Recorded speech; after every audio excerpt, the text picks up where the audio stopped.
Excelente, Eurípides. Seja muito bem-vindo aqui. Um prazer enorme conhecê-lo. Prazer é meu.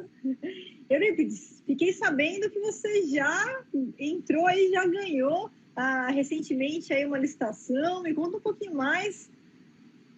Foi o primeiro, vamos dizer assim, o primeiro serviço do ano, né? Foi no dia 4 mesmo, já participei de uma licitação, tá, na modalidade de concorrência e acabamos tendo êxito. Eu representando uma empresa e a gente acabou levando o certame. Perfeito, Eurípides. Você entrou como analista de licitação, como se fosse o consultor, então, dessa empresa, é isso? Isso, estou como consultor, porque, na verdade, a minha profissão de origem é contador, né? Então, esse cliente meu, ele participa de algumas licitações, apareceu essa, a gente participou e deu certo.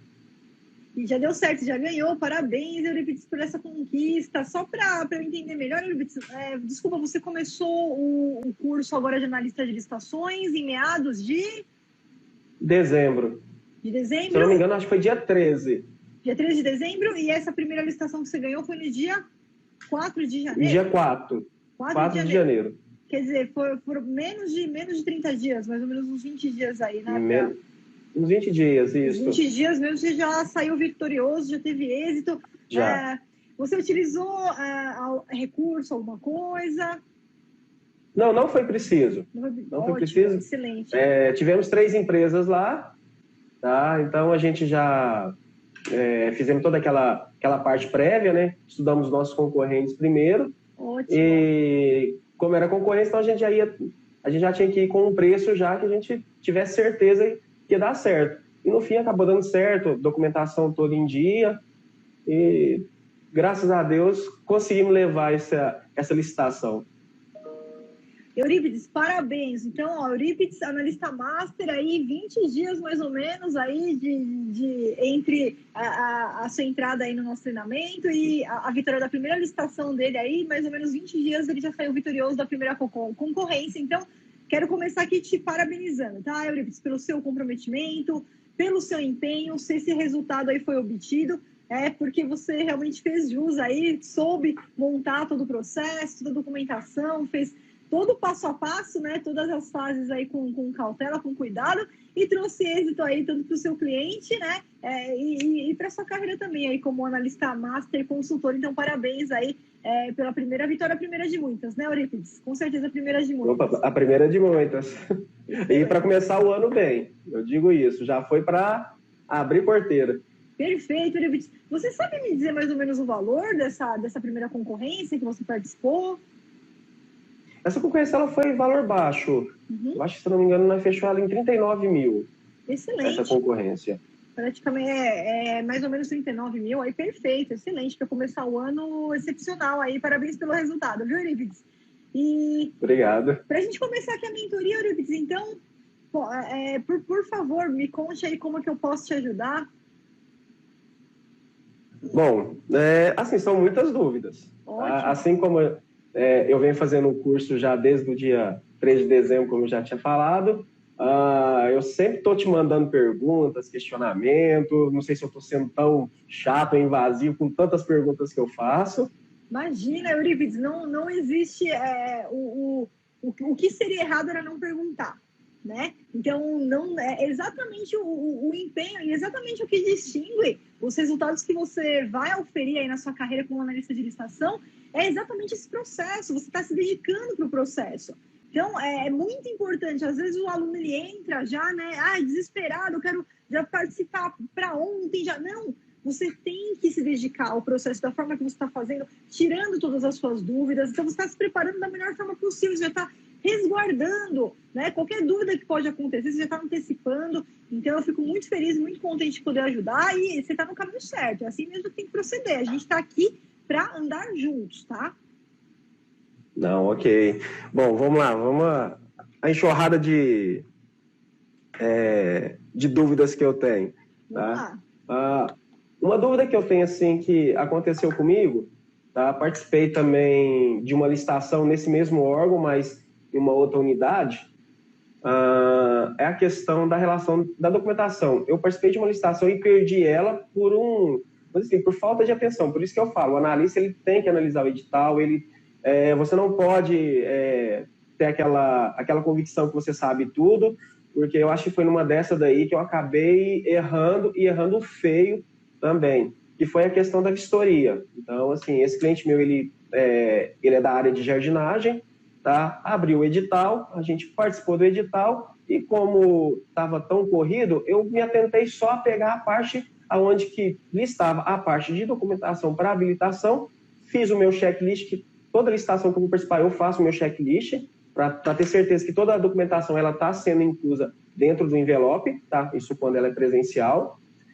Só que o que eu não contava era a questão da vistoria. Ela estava em um outro canto do edital, tá? Na qual ela me dispensava da vistoria, embora a gente fez a vistoria, tinha o termo da vistoria tudo assinado, conhecendo o local, conhecendo as particularidades, mas tinha um documento dentro do item de vistoria na qual falava que era obrigatório eu fazer uma declaração que eu conhecia das particularidades daquele local, e mesmo se eu não fizesse a vistoria, eu teria que apresentar aquele documento. Só que como eu achei, fiz a vistoria, então para mim, olha, fiz a vistoria, então atendi o edital. Só que mesmo fazendo a vistoria, eu tinha que apresentar essa declaração. Não apresentei, fui desclassificado, tentei fazer o recurso, mas eu ainda não estava fazendo o curso, então não sabia como proceder. Infelizmente, acabei perdendo essa licitação. Então, assim, a minha dúvida é o seguinte, que geralmente os editais que a gente pega, principalmente pregão, licitação, eu sempre falo assim, a parte de documentação sempre fica no item 8, 8.1, 8.2, é quase que sempre esse item. E esse item da vistoria estava no item 6. E na parte de documentação não estava listado que eu tinha que apresentar, tinha esse modelo no final, mas não estava relacionado na parte de habilitação o modelo em específico. E como eu segui só essa parte da habilitação, acabei não vinculando esse documento. E assim, eu fiquei com a dúvida, será que isso era correto mesmo um documento não estando naquela parte onde mencionava a habilitação, eu ser desclassificado? Perfeita, excelente pergunta, Eurípides. E que bom, né? É só uma curiosidade, foi depois desse equívoco que aí depois você encontrou o treinamento? Isso te motivou, talvez? Não. Assim, eu não vou te mentir, não. Eu já vinha flertando com o curso, já tinha quase um ano. Ótimo, mas era aquela questão, né? Então, mas o custo-benefício, então, sempre aquela questão, faço, não faço. Então, eu acho que foi a partir desse ponto que eu falei assim, não, eu preciso de me capacitar mesmo, porque só a cara e a coragem, ganhei algumas, mas eu creio que foi muito pelo despreparo dos meus concorrentes do que pelo que eu tinha de conhecimento. Tá ótimo, perfeito. Então vamos lá para a sua dúvida, Eurípides. O que acontece? Esse documento, né, que a gente chama, na verdade, de como se fosse um atestado de visita ou de vistoria técnica, ele é um documento realmente de habilitação, e claro que o correto é que isso essa especificação ela viesse junto com a parte do edital que exige a parte de documento de habilitação, porque na verdade é um documento de habilitação, né? Inclusive ele está na lei 866, a gente pegando a lei 866, ele vem como requisito realmente de habilitação lá no inciso 3 do artigo 30, onde ele pede lá a comprovação de que o licitante conhece e tal. Por quê? Quando o órgão julgar que é imprescindível, é necessário que se conheça o local onde vai executar o serviço, onde vai executar a obra, onde vai, enfim. Então, ele faz essa exigência de forma que você comparece ao órgão, você faz a vistoria e ele te dá um documento. Então, ele te dá um documento, esse documento você vai colocar dentro do seu envelope de habilitação, que é um documento de habilitação. É um documento que, se você não entregar o documento, você será inabilitado, tá? O que acontece? O que a gente poderia ter feito? Então, o primeiro ponto é o seguinte, se o edital exigiu e você fez a vistoria, o próprio órgão, na hora que você faz a vistoria, ele mesmo te emitir esse documento, que é um documento que você vai incluir dentro do seu envelope de habilitação, né? O que a gente pode utilizar a esse respeito, Eurípides, é realmente, se ele exigiu e não foi entregue, você vai ser inabilitado. Quanto a isso, a gente não tem muito o que fazer. O que a gente pode fazer, sim, é antes da licitação. Por quê? Porque existem várias orientações, inclusive o Tribunal de Contas da União, no seguinte sentido, olha, ainda que o órgão julgue que é totalmente imprescindível, é necessário que se visite o local para que se conheça ali, por exemplo, vai construir uma obra, mas eu quero que você conheça aqui o solo, para você verificar se realmente nesse solo, quais são as condições que você vai formalizar a sua proposta, o terreno é irregular, é não sei o quê. Então, ele faz essa exigência, mas O TCU, ele entende que você tem que fornecer a possibilidade de, se o cliente não quiser fazer essa visita técnica, essa vistoria técnica, então que ele entregue uma declaração dizendo que conhece os termos, que vai fazer a proposta de acordo com o que está no edital, no projeto básico, né? Se fosse pregar um termo de referência, e assumir daí que abriu mão de ir lá visitar o local, mas que ele depois não vai chegar e falar, não, mas se eu soubesse que o local era assim, desse jeito, então eu teria feito diferente minha proposta. Não, então, ou você vai, visita e pega esse atestado de vistoria que o próprio órgão te disponibiliza, ou você faz uma declaração dizendo que você não vai visitar, mas que você assume total responsabilidade pela confecção da sua proposta. E aí os dois documentos, um ou outro, eles devem ser aceitos e a empresa ser habilitada. O que acontece de irregularidade que eu acompanho nesse sentido, Euripides, muitas vezes o órgão obrigar a fazer a visita e não traz a possibilidade dessa declaração como substitutivo da visita. É aí que a gente faz, a gente impugna o edital, antes de participar, para que o edital seja modificado e para que a possibilidade da declaração também seja aceita. Agora, se você já se decidiu em fazer a visita, então, pegar o atestado de vistoria depois que você faz a visita e colocar isso daí dentro do seu envelope de habilitação. Mas, realmente, foi um erro do órgão, um equívoco do órgão, ele joga, muitas vezes eles jogam as condições separadas. Então, eu sempre falo para os meus alunos, tem que ler o edital inteiro. A gente faz primeiro uma leitura prévia para usar aquela tabela de gestão de riscos. Eu não sei se você chegou no módulo 2, a gente tem uma tabela de gestão, decidir se eu participo ou não da licitação. Então, a gente faz primeiro uma visualização lá, que é a parte do objeto, ver se a empresa que eu estou representando vai cumprir, tem condições de cumprir se ganhar, se ela tem a documentação, tal. Mas depois a gente vai para a leitura detalhada, exatamente para essa problemática de repente, a exigência está em outro ponto, em outro subitem do edital e acabar passando batido. Não, sim. Não, tanto é que hoje a minha aula foi justamente esse checklist. Minha aula, eu parei justamente nessa aula do checklist. Mas voltando ao assunto anterior, o que acontece? Eu fiz a visita, eu peguei o atestado de visita e incluí. O que o edital pedia era, mesmo se eu tivesse esse documento, eu tinha que fazer uma outra declaração atestando que eu conhecia dos locais e conhecia das particularidades. E fui inabilitado por isso, porque eu não coloquei esse outro documento. Não, porque, olha, a legislação, ela é clara, né? O que ela pede, o que a legislação pede, se o órgão exigir, é esse atestado que você foi lá, fez a visita, pegou aquele documento, aquilo já atende. A sua visita, a visita que você fez, já atendeu esse requisito. Porque quando você foi participar, e você entregou já esse atestado de vistoria, e você entregou a sua proposta, porque você já concordou com os termos. Você foi lá, visitou, viu que dá para fazer, seu cliente viu que dá para fazer, mandou lá o preço dele e vocês estão participando. Então, aí não faz sentido realmente que o órgão fez com você, foi errado. Ele pediu, ele deve ter misturado a orientação do Tribunal de Contas da União e ele acabou pedindo os dois documentos. Então, é um ou outro documento. Se você entregou esse atestado de vistoria, que você foi lá, não precisaria entregar a declaração. Então, aí provavelmente teve um erro no edital e foi um erro do órgão que te julgou, e aí sim caberia recurso, sem dúvida nenhuma. Caberia o recurso.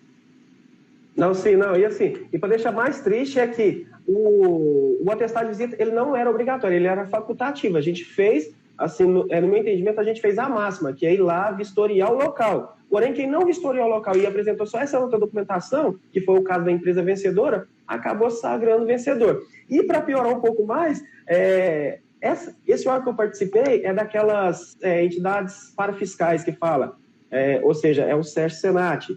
Só que assim, eu peguei o caderno de licitações dele, em momento algum tratava desse assunto, então, ou seja, aí subsidiariamente que fala, eu invoquei a Lei 866 na minha defesa, porém não foi acatado no meu pedido de defesa.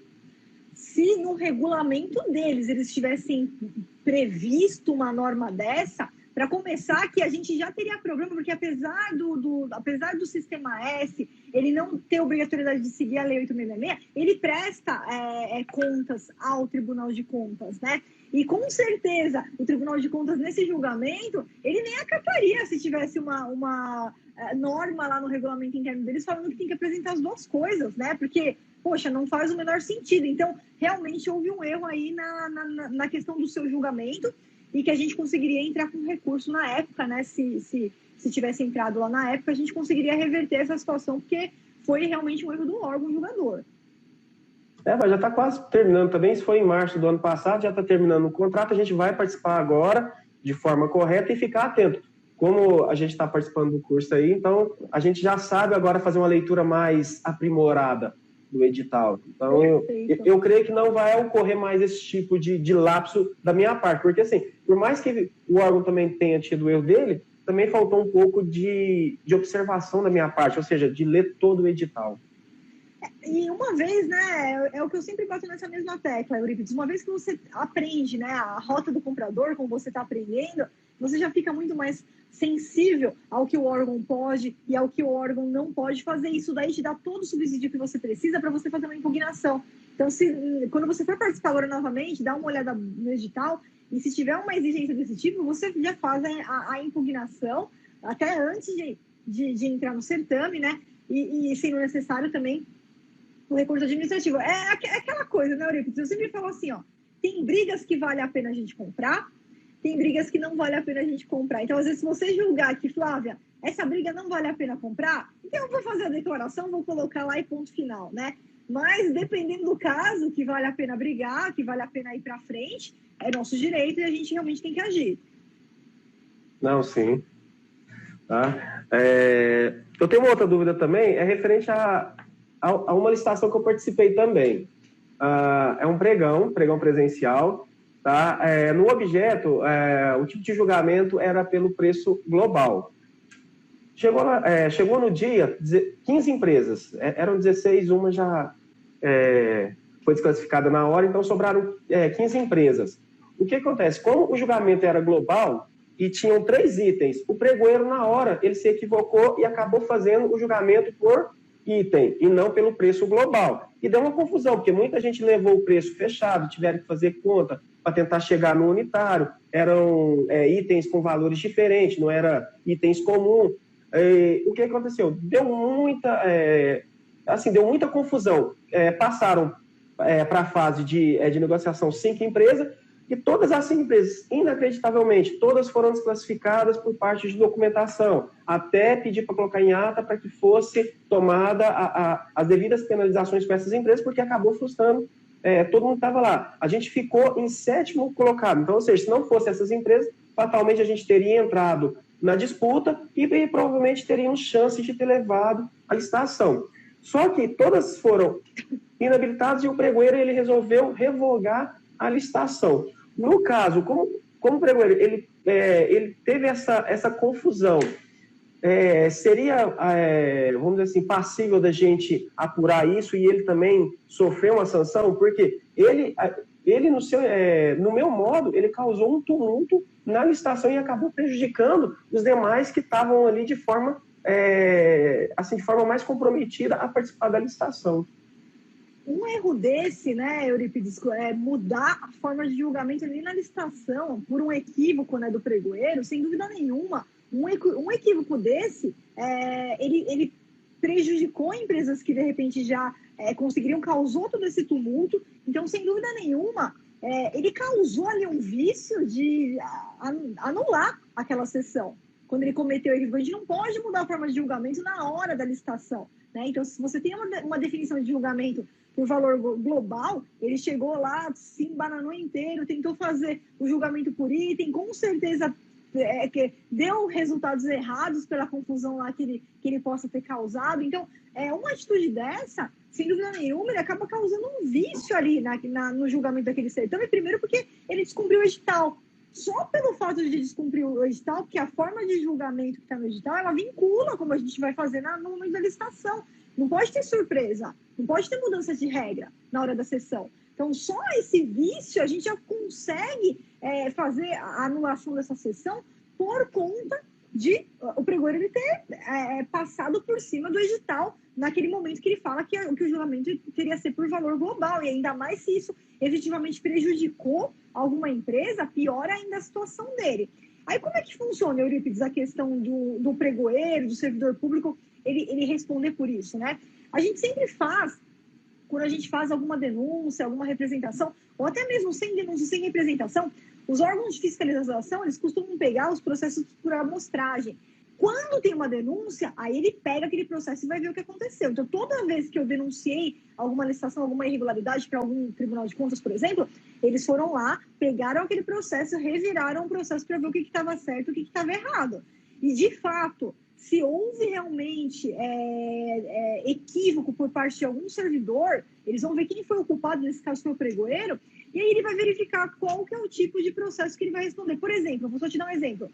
Quando eles verificam que na primeira vez o cara acabou se embananando, sei lá, era o primeiro pregão dele ali, não teve dolo, não teve má fé, eles costumam dar uma advertência, né? Olha, não pode repetir isso aqui, tá errado, então refaça, anule daqui para frente, porque você errou e realmente prejudicou todo o certame lá, daqui para frente tem que fazer de novo, né? Mas aí, quando a gente fala de tomar multa, de tomar um processo, alguma punição, ou quando ele tem uma reincidência, ele repete algum erro que já foi dito lá atrás para não fazer, ou ainda quando o órgão percebe que tem algum dolo, alguma má-fé, algo que eles consigam comprovar ali. Daí, então, eu tenho vários casos que eles foram multados, né? Então, assim, não está necessariamente ligado ao dolo ou má-fé. Eles vão avaliar tudo, né? Qual que foi o nível do que prejudicou, no que as empresas foram prejudicadas, no que a administração pública foi prejudicada, o interesse público foi prejudicado, e ele pode sim responder por isso, tá? E a penalidade que ele vai tomar vai depender da análise ali de cada um dos casos, tanto internamente, dentro do órgão dele, ele pode responder, mas também perante ao Tribunal de Contas que está fiscalizando a aplicação daqueles recursos públicos, sim, com certeza. Tá. Outra dúvida que eu tenho também, de uma outra licitação que eu participei em dezembro, mas ainda não tinha começado o curso ainda.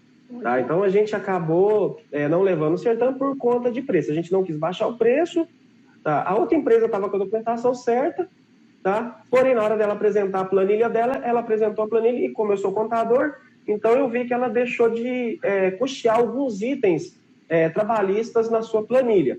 Tá? Então, entrei com recurso.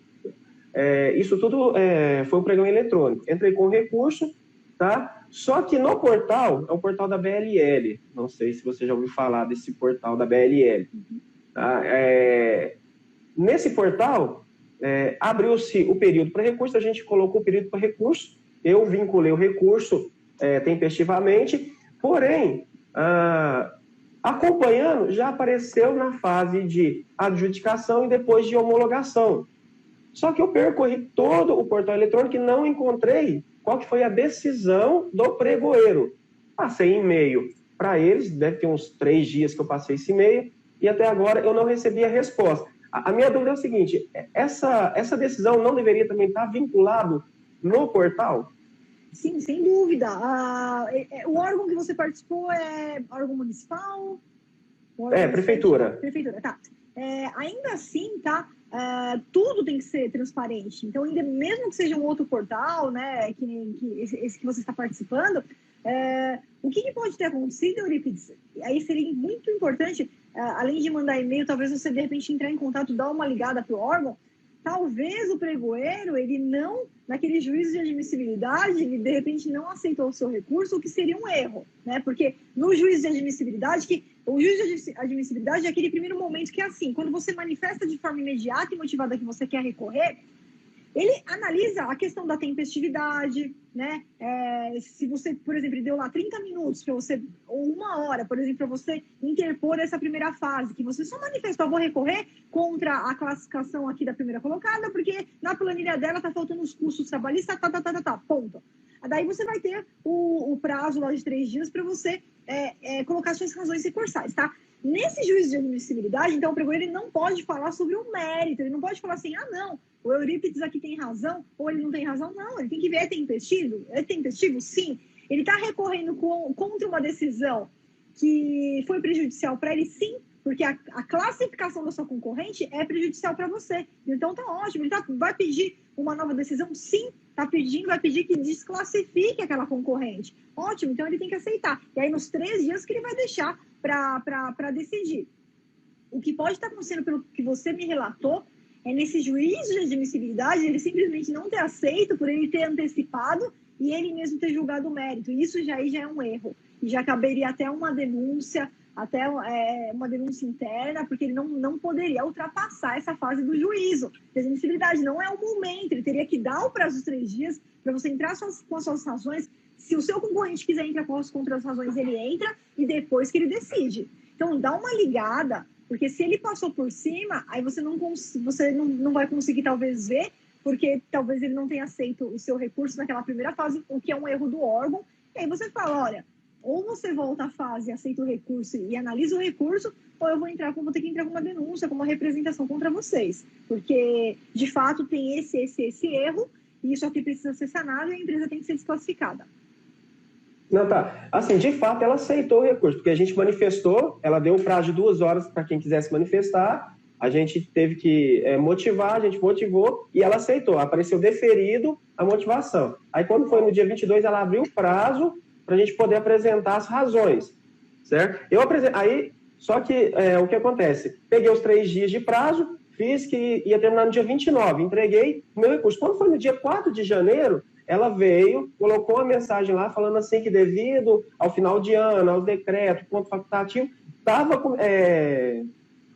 ela estava abrindo um prazo para recurso, sendo que ela já tinha informado isso no dia 22. Quando foi no dia 4, ela voltou a informar que estava abrindo um prazo de novo para recurso, sem informar que ela tinha paralisado, abriu o prazo de recurso de novo, meu recurso já estava apresentado. Daí para frente, só apareceu adjudicação e homologação, não apareceu mais nada, nem falando que, olha, o seu recurso, a gente indeferiu o seu recurso porque o que você expôs lá, a gente não aceitou. Eu não tive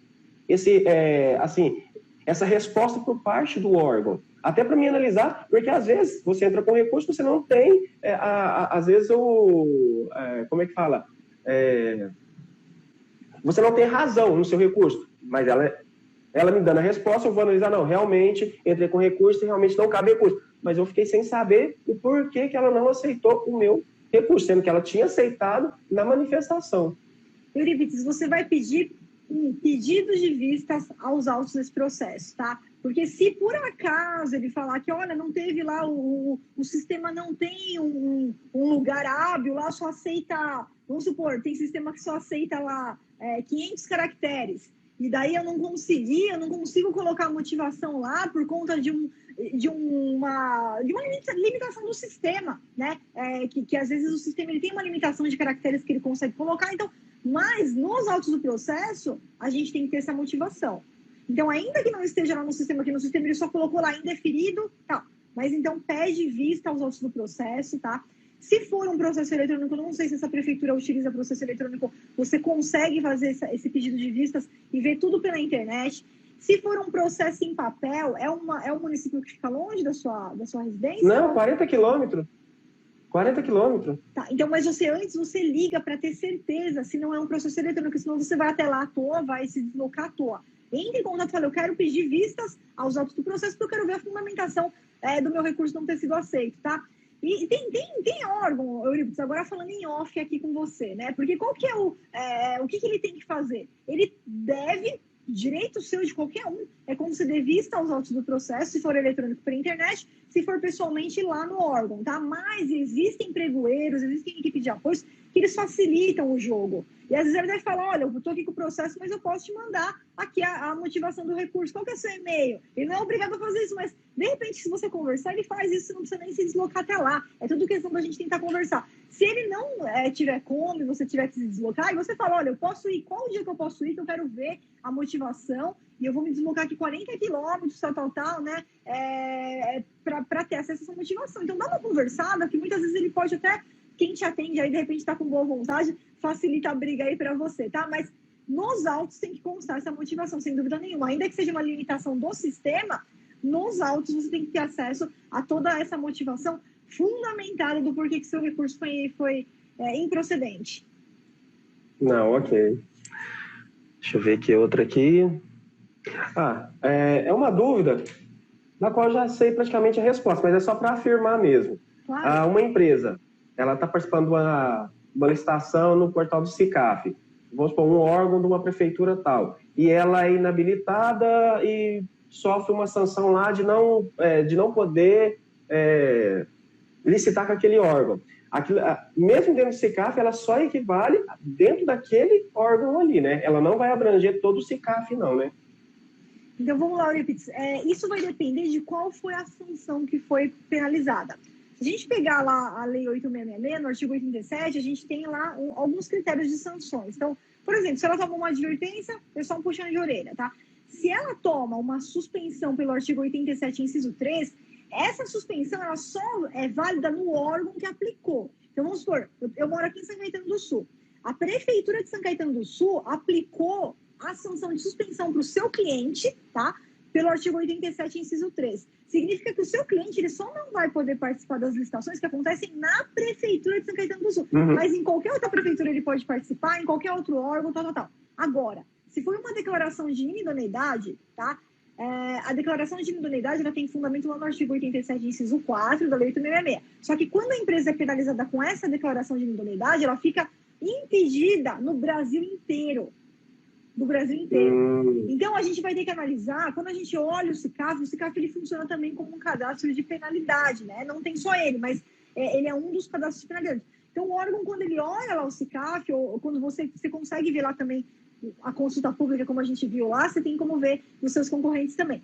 E você verifica que tem lá uma declaração de idoneidade ainda em vigor, então significa que aquela empresa não pode participar de licitações em todo o Brasil. Tá? E aí tem uma terceira penalidade, que é a do pregão, que é do artigo 7º, lá da Lei 10.520, que ela fica impedida na esfera governamental. Então, de novo, Prefeitura de São Caetano que penalizou é no município de São Caetano, na administração direta e indireta do município de São Caetano. Mas em São Paulo eu posso participar, no Mato Grosso eu posso participar, federal eu posso participar. Então, vai depender de qual foi a aplicação, qual foi a penalidade. No módulo 5, a gente vai ver isso mais detalhadamente, cada penalidade, a extensão de cada uma, inclusive os cadastros de penalidade que você vai consultar também para ver se seus concorrentes não estão lá, né? Isso daí você também usa como uma estratégia para afastar seus concorrentes. Não, legal. Deixa eu ver aqui qual que é a outra que eu tenho. Tá.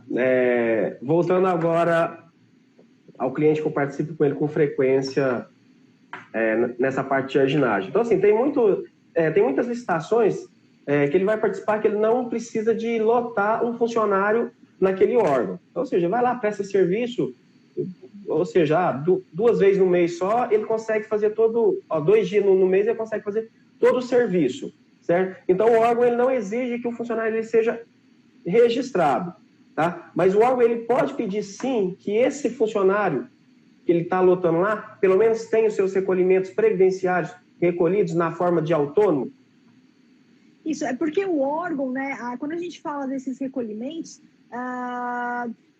tem toda uma questão acima disso, mas, por exemplo, para o órgão não responder por essas questões trabalhistas, tributárias, ele tem que pelo menos fiscalizar. Então, quando a gente tem mão de obra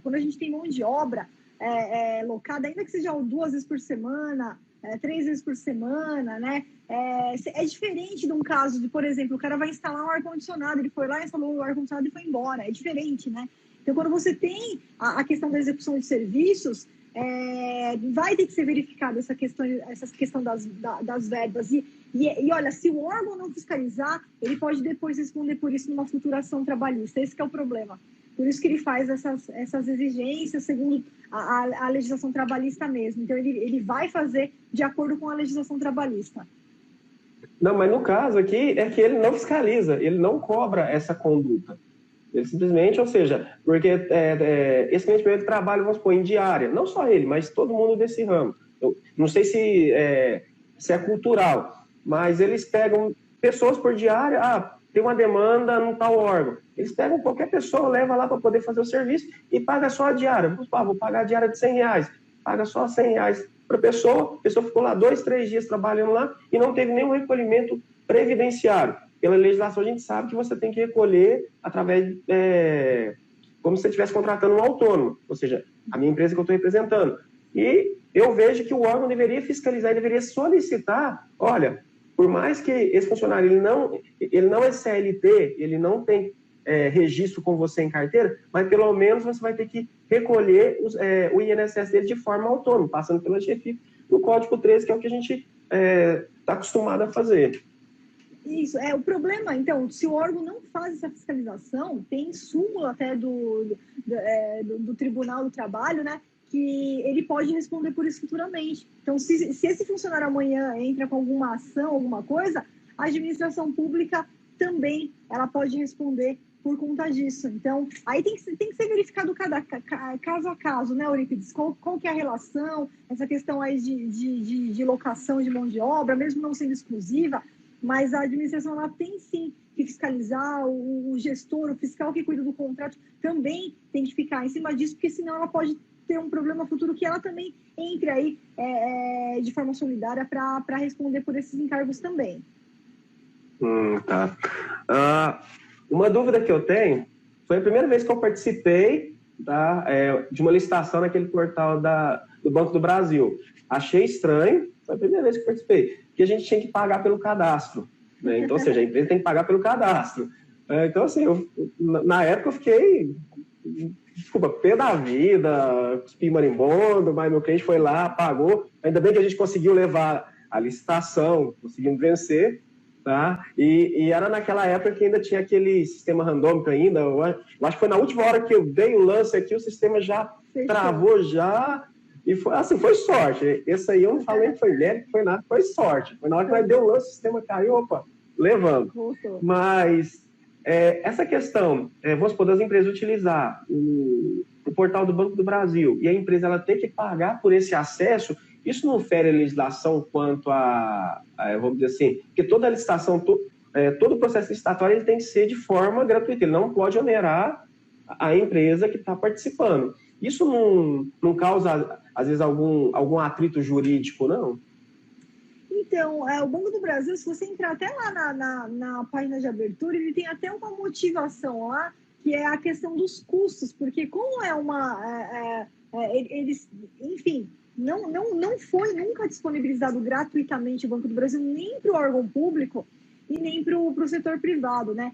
O que eu já vi, discussões jurídicas que eu já vi, foi do lado do órgão público, porque assim, se você tem um sistema que é gratuito, então quando o órgão ele optava por um sistema que fosse pago, lá no jurídico dá problema isso, olha, mas a gente tem outro sistema que é totalmente gratuito, por que a gente vai fazer o pagamento, ter custos, se a gente tem um outro sistema que é gratuito? E tem até professores, eu lembro do professor Militão, já falecido Militão, que trabalhou muito tempo aí com a gente, né, e ele era absolutamente contra a questão do órgão pagar por um sistema, sendo que existe um que é gratuito, que é o Comprasnet. Isso acontece também com o painel de preços, né? A gente sabe que tem bancos de preços que são pagos e muitas vezes o servidor ele quer contratar um serviço que é pago e lá no jurídico dele eles são contra por conta de ter um que é totalmente gratuito, né? Mas realmente, assim, pode até essa questão que você levantou, ela pode ser viável, Eurípides, mas é algo que, para questão de retorno de custos, tá? Pelos serviços que eles fazem, de atualização, enfim, eles têm lá todos os funcionários deles que estão trabalhando, atualizando o sistema. Então, de fato, aquela taxa que a gente tem que pagar, né? Que, de repente, você vai fechando lá para um mês, para 3 meses fica mais caro, para um ano fica mais em conta, tá? Então, meio que foi assimilado, assim, o valor. Eu não sei agora se está na faixa de 370, 400, não me recordo agora se esse ano teve alguma... Um pouquinho mais. Um pouquinho mais, né? Teve uma atualização aí dos custos, tá? Mas, enfim, frente ao que você pode ganhar de licitações com a utilização do portal, acaba sendo absorvido, né? Acaba sendo um preço relativamente baixo para você usar lá por um ano e conseguir, logicamente, às vezes na primeira licitação que você consegue participar, você já absorve aí esse custo, né, da questão do portal. Mas essa discussão sempre vai existir, né, Eurípides? E como é o órgão que escolhe o portal que ele vai realizar, se for órgão federal é pelo Comprasnet, né? Mas, de repente, órgãos municipais, estaduais, outros órgãos que optem por seguir o Banco do Brasil, não tem jeito, se a gente não pagar, a gente não consegue participar daquela licitação. Então, apesar da discussão, foi assimilado, não teve nenhuma ação judicial que obrigasse o Banco do Brasil a liberar isso gratuitamente, né? Então, por enquanto, juridicamente, tá absorvido, né? É um retorno de custo pelo trabalho que eles têm na manutenção e na atualização do próprio sistema por conta dos funcionários deles também, né? Do Banco do Brasil. Tá. Deixa eu ver o que mais. Tá. Uma coisa que... Assim, eu tenho que me aprofundar mais e espero, assim, obter com êxito o curso que eu estou fazendo, tá? Já participei de muito pregão presencial. Então, o que acontece nos pregão presencial? É o famoso esquema. Então, ou seja, você vai com a sua empresa lá, toda certinha lá, e aparece aquelas empresas uma para calçar a outra. Então, ou seja, eu vou juntar com outra empresa aqui, vou com uma proposta maior e uma outra menor. Se não tiver ninguém, a empresa menor ela sempre vai com algum documento, vamos dizer assim, capenga, para que ela seja inabilitada ou ela saia de cena e para que caia no colo da empresa que está com o preço maior. Caso apareça alguma empresa ali no meio para poder atrapalhar, eles analisam lá entre eles o esquema lá, não, então vamos fazer de tudo para que a empresa que deu o menor preço ganhe, para que aquela outra empresa que eles não contavam não possa levar o edital. E eu estou vendo isso, e assim, eu vejo muito que isso tem prejudicado muito o pregão presencial. Embora agora com essa lei do pregão eletrônico, está acabando com isso, graças a Deus, mas eu sofri muito com isso. Então, você chegar para participar, às vezes você dava o seu preço, você ficava em 7º colocado, e você não classificava para a etapa de lance porque tinha outras 5 empresas que davam um preço mais baixo. Você ia olhar a documentação delas e fatalmente a maioria das empresas não tinha a documentação. E quando ela era inabilitada, o licitante ele nem se preocupava. Então, ou seja, você já via que o propósito dele ali foi justamente só para tumultuar a licitação. Só que o que acontece, principalmente em cidade do interior, os pregoeiros não têm tomado a atitude de penalizar aquele licitante. Tá? Então, assim, é algo que tem incomodado nos pregão presencial. Perfeito, Euripides. Excelente questão. Bom, vamos lá. A gente tem até uma aula depois, se não me engano, é no módulo 5 ou no módulo 8, que a gente vai aprofundar sobre essa questão de cartéis, né, ocorrimentos de fraudes em licitações. Então é o seguinte, o primeiro ponto que a gente tem que entender é que com a obrigatoriedade agora do pregão eletrônico, veja, o pregão eletrônico ele vem exatamente para minimizar, porque isso que você relatou não tem como ocorrer num pregão eletrônico. Então, o pregão eletrônico ele é transparente, ele inibe qualquer tipo de tentativa de... elas podem até tentar, mas não vai conseguir, porque tem ali licitantes participando do Brasil inteiro daquelas licitações, né? Agora, vamos voltar para o pregão presencial. Não, professor, eu estou aqui no município pequenininho aqui e eles vão realizar o pregão presencial. Aí vem a orientação do TCU, que vale para o Brasil inteiro, que é o seguinte, isso aqui está no artigo 7º da Lei 10.520. A empresa que deixar de apresentar a documentação, não tiver documentação, tem que abrir um processo administrativo. Então, o que você faz quando você se deparar com essa situação? Aquele kamikaze, que a gente chama de kamikaze, né? Ou coelho, que deu o lance suicida e não tinha a documentação para ajudar o segundo colocado, esse primeiro aqui, ele vai ter que responder processo administrativo, ele vai ser penalizado e mais, evidenciar que realmente eles estavam ali em conluio, né? Se realmente o órgão conseguir verificar essa informação, essas empresas elas têm que tomar a penalidade mais severa, que é a declaração de idoneidade, não só o primeiro, mas quem participou também do conluio, imprimir cópia desse processo, inclusive mandar para os órgãos competentes, como, por exemplo, o Ministério Público, que vai fazer a verificação desses casos, até da responsabilidade penal desses sujeitos, se for o caso, mas vai averiguar. Então, a responsabilidade administrativa, que são as funções, por exemplo, declaração de idoneidade, o pregoeiro ele tem que abrir esse processo, mandar para a autoridade competente dele, eles são obrigados a levar a termo isso daí e realmente averiguar o que aconteceu. E o kamikaze, o coelho, que é essa empresa suicida, tem que ser penalizada. Por isso que surgiu, e foi esse que foi o auge, né, quando surgiu aquela orientação do Tribunal de Contas da União em 2015, onde ele disse o seguinte, olha, se o primeiro colocado, aquele que deu o menor lance, ele não foi o contratado, então por que ele não foi contratado? Ele não foi contratado porque ele foi inabilitado. Meu amigo, se ele foi inabilitado porque ele não tinha documentação, ele já incidiu lá no artigo 7º da Lei 10.520, quer dizer, ele já tomou uma conduta que é passível de abrir um processo administrativo. Depois a gente vai ver né? Se de repente foi sem querer, ele vai tomar só uma advertência, não tem problema, mas se realmente é um caso desse como você está relatando, eles têm que ser penalizados. Então, não tenha medo, Eurípides. Se deparou com isso daí, ó, recurso administrativo, junta lá o acordo do TCU, que a gente tem no curso agora de cabeça, não vou lembrar, não sei se é 465, alguma coisa de 2015, tá? Junta aquilo lá, olha, meu amigo, é o seguinte, ou você abre o processo administrativo e penaliza essa empresa aqui, esse kamikaze, esse coelho que deu um lance suicida, mas que não tinha o documento, ou você que vai responder, porque no TCU vem isso daí, olha, quem não abriu o processo para verificar essas empresas, o gestor público que vai responder. No caso do pregoeiro que não instaurou, não é ele que aplica a penalidade, mas pelo menos como está na mão dele, ele abre e ele manda para a autoridade competente dele, ó, aconteceu isso, isso, isso e isso. Agora segue daí e analisa o que aconteceu. Então, tá. E assim, foi tão engraçado que antes de abrir toda a parte de envelope, documentação, esse outro que ficou classificado, mas fez maior estardalhaço, e afrontava todos os licitantes, e queria olhar credenciamento, e olhava isso, fazia apontamento, mas estava possesso. E quando foi que chegou na parte de proposta, que abriu a documentação dele, aí caiu no colo dele, abriu a documentação dele, você não trouxe a certidão do Estado. E simplesmente, tá bom. Ou seja, não, ainda fui até irônico, eu falei assim, mas antes você estava todo aí, e agora que você foi desclassificado, você está nessa calma toda? Ou seja, eu falei para ele assim, isso aqui foi na caruda, ou seja, foi uma coisa gritante, foi uma coisa que todo mundo que estava ali viu, que era jogo de carta marcada.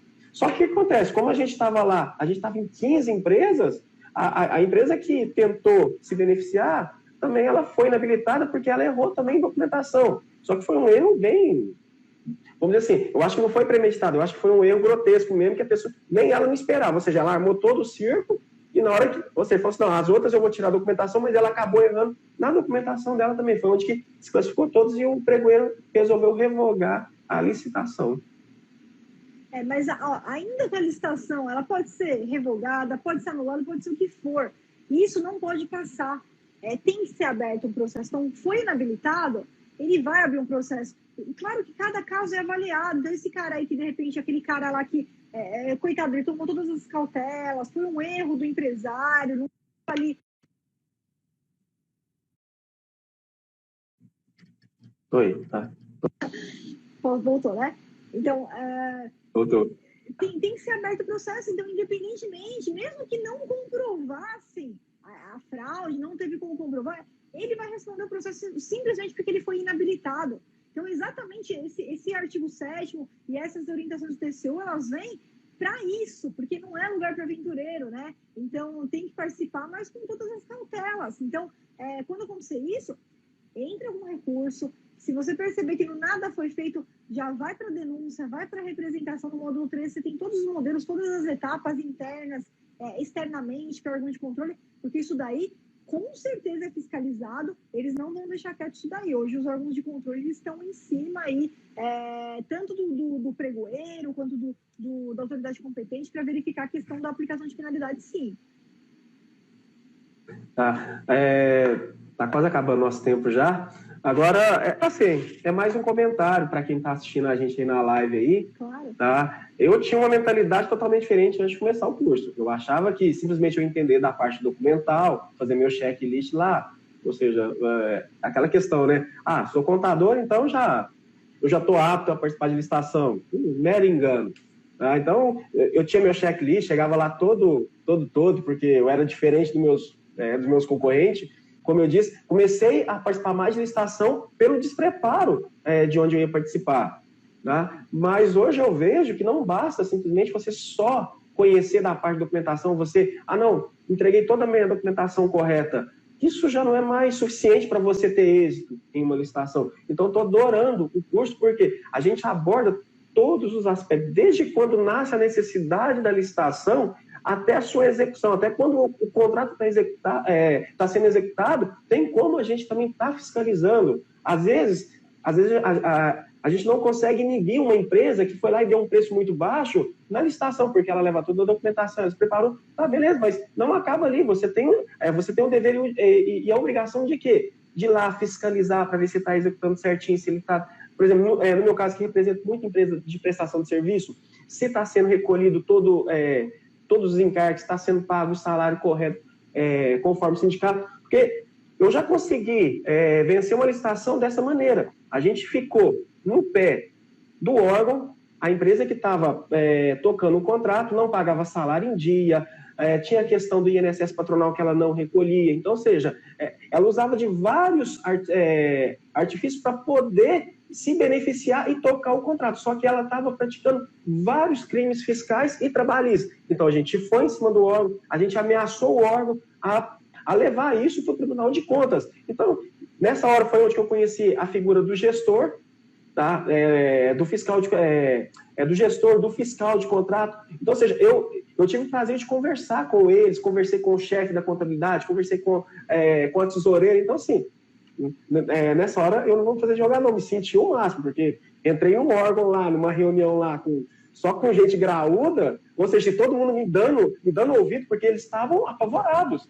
Com tudo que eu levantei, você precisa de ver a força que a gente tem. O analista, na hora que a gente começa a levantar esse ponto e começa a colocar isso para o órgão, eles ficam super apavorados e te dá atenção. Foi aonde que fizeram aquele famoso convite para a empresa, falar assim, olha, você vai ter que se retirar, porque senão a gente vai ter que te penalizar. Nem quis levar adiante, falar assim, olha, eu vou denunciar vocês, porque vocês estavam tocando de forma errada. Falei, não, meu interesse é verificar aqui a questão da empresa que eu estou representando.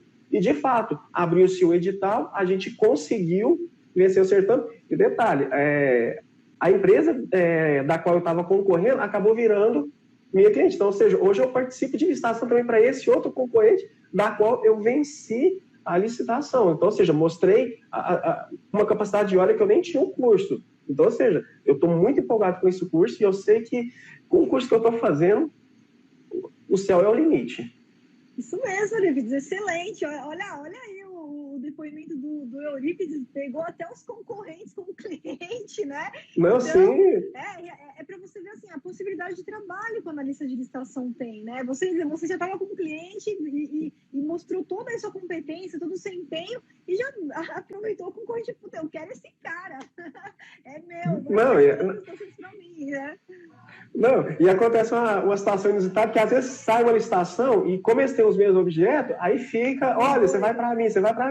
Eu já falei assim, olha, por ética, é quem me contatar primeiro. Quem me contatar primeiro tem preferência. Pronto, acabou. Assim, foi a maneira ética que eu encontrei para não desagradar nenhum e nem a outro, para não dar preferência nem para um nem para outro. Perfeito, porque é sempre o que eu digo, né? Às vezes o analista ele tem essa dúvida. Será que eu posso trabalhar com vários clientes do mesmo nicho? Então, tudo a ética que você vai combinar com o seu cliente, porque pela legislação, o que você não pode é representar dois concorrentes no mesmo item. Isso não pode, né? Vai chegar lá com dois concorrentes no mesmo item, opa, agora a empresa A eu dou um lance, a empresa B eu dou um lance também. Mas em licitações diferentes, em órgãos diferentes, quem contatar primeiro, isso é você que vai combinar com seus clientes, né? E com a ética acima de tudo, estabelecer uma forma de trabalho que compense para todos, né? E que eles vão compreender também a sua forma de trabalho, né? Não, sim.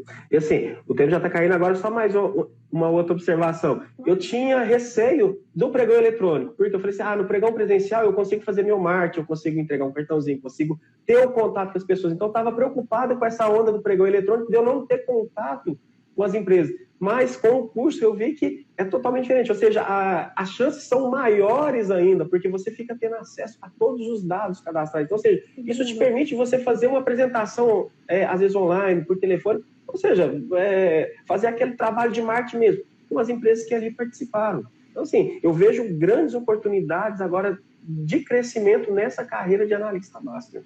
Sem dúvida nenhuma, você tem acesso lá, foi um pregão, você tem acesso na ata do primeiro ao último. Você tem lá o CNPJ de todo mundo, pegou o CNPJ, jogou lá no site da Receita, você tem e-mail, você tem telefone, você tem uma ampla gama de prospectar clientes muito mais efetiva, muito mais funcional do que ali no cartãozinho 1 a 1, né, que de repente dá muito resultado, mas pode ser algo um pouco mais demorado, né? No online você pode fazer isso de domingo a domingo, você pode fazer isso qualquer dia. Essa é a verdade. Basta só ter internet, um computador, você consegue fazer essas prospecções. Então, que bom, que ótimo. Eu estou muito feliz com os seus resultados. tá? Estou muito feliz com o seu empenho, com o seu comprometimento. Eu tenho certeza que essa vitória aí, em menos de 20 dias, você vai trazer ainda muitas outras vitórias. A gente vai voltar a se falar e você vai me contar aí toda a escalada de vitórias que você vai ter aí ao longo dos próximos meses. Tenho certeza que o ano de 2021 vai ser fundamental para você colocar em prática aí a sua atuação com todo empenho e parabéns pelo seu empenho, parabéns pela sua dedicação, Euripides. Obrigado e parabéns também pelo seu empenho. A gente vê o seu entusiasmo de você querer passar conhecimento. Eu tenho certeza que se você pudesse tirar da sua mente, que você sabe, e passar direto para a gente, você faria. Eu vejo isso. Com certeza. Através de osmose. Ou seja, eu vou passar todo o meu conhecimento. Por Wi-Fi, por qualquer número. Isso. Com certeza, eu fico muito feliz de acompanhar também. É o que eu digo, se meu aluno vence, eu vou vencer junto, né? Se meu aluno conquista, eu conquisto junto, e eu faço questão de comemorar cada uma dessas vitórias aí junto com vocês. Então, parabéns, eu quero ouvir você falar novamente logo em breve aí dos seus próximos resultados, que eu tenho certeza que eles vão vir muito rápido. Não, com certeza. Tá bom? Assim, queria agradecer, tá? Pela oportunidade e falar para todos que estão aqui, não perca essa oportunidade. Obrigada, Euripides, muito obrigada para todo mundo que acompanhou aí a nossa mentoria com o nosso analista master aí, Euripides, já chegando com vários resultados. E obrigada mais uma vez pela participação, uma boa noite para você, fica com Deus e a gente se fala em breve, Euripides. Com Deus também. Até mais então. Tchau, tchau, viu? Até mais, tchau. Tchau. Boa noite.